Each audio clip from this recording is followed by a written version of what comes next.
हाँ, बड़ा आसान होता है ना अमीर बाप की औलाद होने के बाद, अमीर पत्नी का पति होने के बाद खुद को बिल्कुल सामान्य मिडिल क्लास और गरीब बताना। देखिए, भारत के अंदर प्रधानमंत्री की पोस्ट वैकेंट तो है, इस बात में कोई शक नहीं है।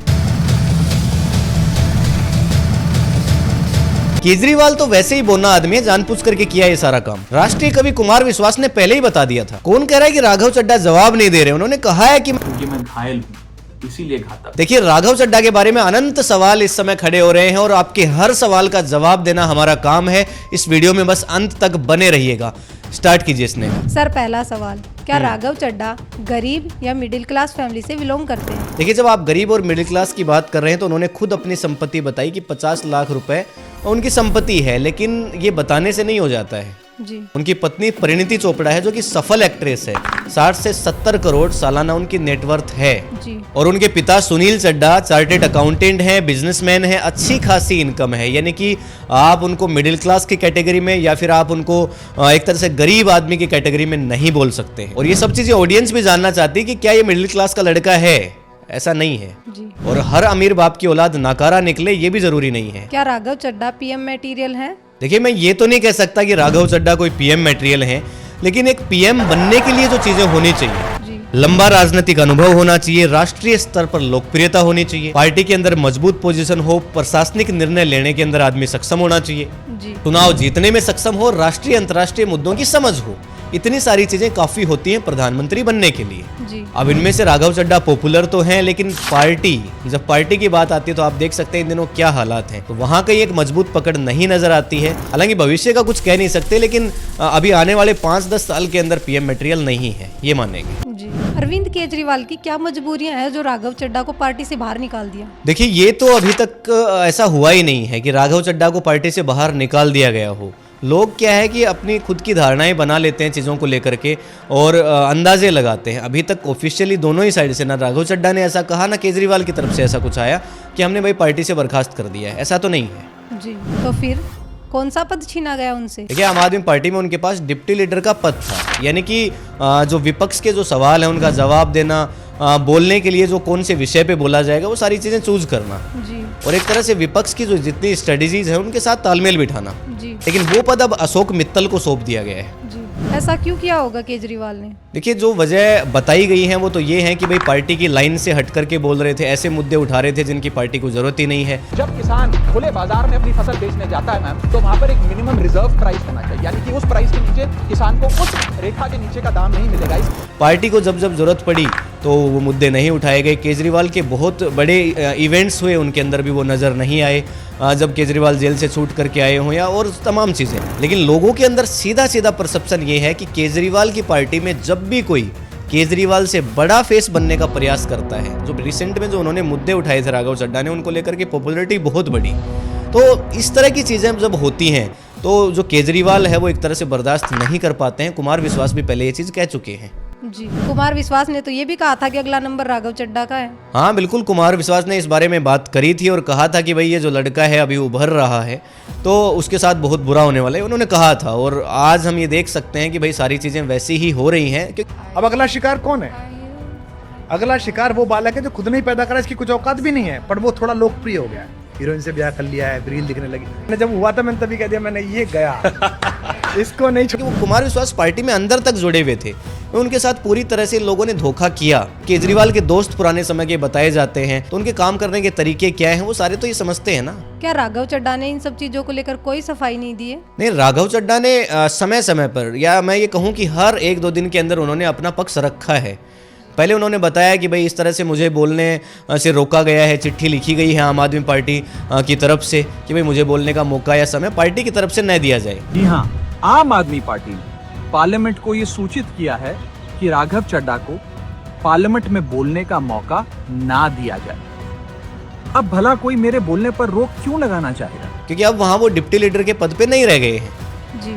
उन्होंने तो ये भी कहा कि मुझे ये जितने सारे मैंने जनता के मुद्दे उठाए हैं उनकी सजा मिली है। जी। जनता के मुद्दे उठाना, पब्लिक इश्यूज पे बात करना कोई अपराध है? क्या मैंने कोई गुनाह कर दिया, कोई गलती कर दी? उन्होंने वीडियो जारी करके ये भी बताया कि भाई आम आदमी पार्टी के जितने भी लोग हैं मेरे खिलाफ एक बढ़िया से कैंपेन चला रहे हैं, सेम भाषा है, सेम आरोप लगाए जा रहे हैं और बिल्कुल ये सोची समझी साजिश है, जैसा कि आम आदमी पार्टी हमेशा से करती है किसी के भी खिलाफ। जी। कल से मेरे खिलाफ एक स्क्रिप्टेड कैंपेन चलाया जा रहा है। सेम भाषा, सेम बातें, सेम आरोप, ये कोई कोइंसिडेंस नहीं है, बल्कि एक कोऑर्डिनेटेड अटैक है। पहले मैंने सोचा कि मुझे इसका जवाब नहीं देना चाहिए, फिर लगा कि कहीं एक झूठ को 100 बार बोला जाए, कुछ लोग मान ना ले। आम आदमी पार्टी ने राघव चड्ढा पर आरोप लगाया है कि वो वॉकआउट नहीं करते। देखिए, वॉकआउट नहीं करते ये आरोप लगाया और राघव चड्ढा ने इसके ऊपर सफाई भी दी। जी, वो करेंगे कोई एक दिन आकर के बता दे जिस दिन पार्टी ने वॉकआउट किया और मैंने उनका साथ नहीं दिया। तो ये बिल्कुल सफेद झूठ बोल रही है पार्टी और केजरीवाल से जुड़े हुए सारे लोग। जी, सदन से वॉकआउट करता है तो राघव चड्ढा वहीं बैठे रहते हैं, वो वॉकआउट नहीं करते। ये सरासर झूठ, सफेद झूठ। मैं चुनौती देता हूं, एक इंस्टेंस, एक दिन ऐसा बताइए जब ऑपोजिशन ने वॉकआउट किया हो और मैंने उनका साथ ना दिया। उन्होंने सीसीटीवी कैमराज तक की दुहाई दी है कि भाई आप पार्लियामेंट के सीसीटीवी कैमरा निकलवा के देख लो, अगर मैं ऐसा नहीं करता हूँ कि करता हूँ, दूध का दूध और पानी का पानी हो जाएगा। जी, हर जगह सीसीटीवी कैमरा है, आप सीसीटीवी कैमरा निकाल कर दिखा दीजिए, दूध का दूध और पानी का पानी हो जाए। आम आदमी पार्टी ने एक और आरोप लगाया है कि राघव चड्ढा ने याचिका पर साइन करने से मना कर दिया। इसका जवाब भी राघव चड्ढा ने खुद ही दिया कि आम आदमी पार्टी के किसी बड़े नेता ने मुझे साइन करने के लिए नहीं कहा। जी, आयुक्त को हटाने वाली जो याचिका थी उस पर साइन करने से मना कर दिया। दूसरा सफेद झूठ, ना मुझे आम आदमी पार्टी के किसी भी नेता ने इस मोशन पर साइन करने के लिए कहा। उन्होंने तो सफाई देते हुए यहाँ तक कहा कि भाई 10 सांसद है आम आदमी पार्टी के पास और 50 लोग चाहिए उस पर साइन करने के लिए। तो 6-7 लोगों ने तो वैसे ही इस पे साइन नहीं किया कि भाई हमारे साइनों से होगा क्या। और बात भी ठीक है कि भाई आप मान लो कि राघव चड्ढा उसके ऊपर साइन कर देते तो क्या वो याचिका पार हो जाती। आज तक राघव चड्ढा ने ऐसे कौन से मुद्दे उठाए जिनसे वो इतने पॉपुलर हो गए? देखिए, ऐसा नहीं कि राघव चड्ढा अब जो मुद्दे उठा रहे हैं उन्हीं की वजह से पॉपुलर हुए हैं, हालांकि पॉपुलर तो पहले से भी हैं।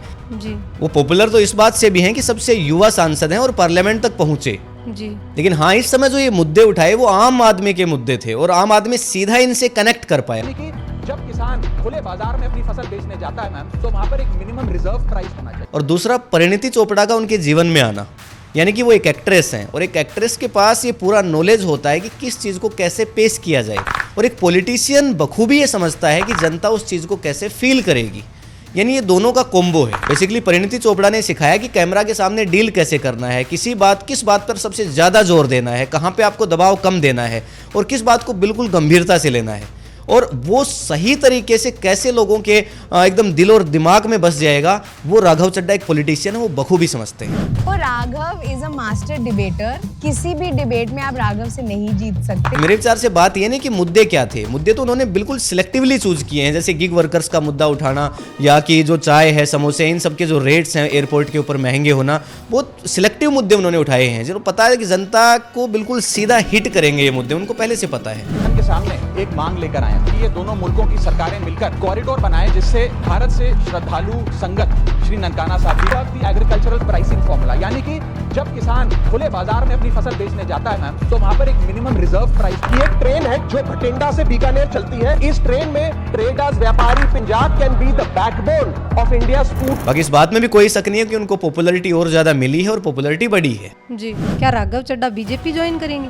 देखिए, भविष्य में कुछ भी हो सकता है, लेकिन मैं नहीं मानता कि बीजेपी ज्वाइन करके उनको उतना बड़ा फायदा मिलेगा जितना बड़ा फायदा शायद राघव चड्ढा इस समय सोच रहे होंगे। जी, हो सकता है एक नई पार्टी की शुरुआत करें और ठीक उसके अंदर अरविंद केजरीवाल की तरह से एक अपनी पोजीशन क्रिएट करें और शायद नए मुद्दों पर चुनाव लड़े। जी, अगर बीजेपी के साथ जाते हैं तो वही कोई एक सीट थमा दी जाएगी, कोई छोटा मोटा मंत्री पद थमा दिया जाएगा, इससे ज्यादा कुछ नहीं मिलेगा। जी, ये जो कुछ भी चल रहा है अब, इससे राघव चड्ढा को फायदा होगा या फिर नुकसान होगा?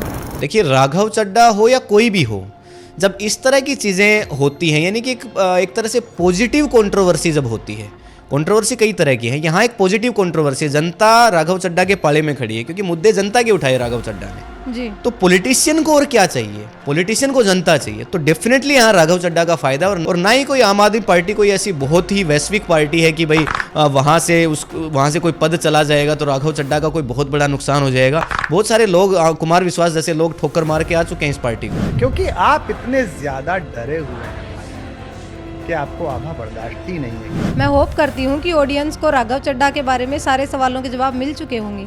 बिल्कुल, मुझे भी ऐसा ही लगता है और आपने सवाल भी बड़े ही सिलेक्टिव पूछे हैं जो शायद ऑडियंस के दिमाग में भी होंगे। तो आज की इस वीडियो के अंदर इतना ही। अगर आपकी राय किन्हीं भी सवालों पर मेरे से अलग है तो आप कमेंट सेक्शन में लिख करके ज़रूर बताएं। आज की इस वीडियो में इतना ही, मिलेंगे किसी नेक्स्ट वीडियो में, तब तक के लिए जय हिंद, जय भारत।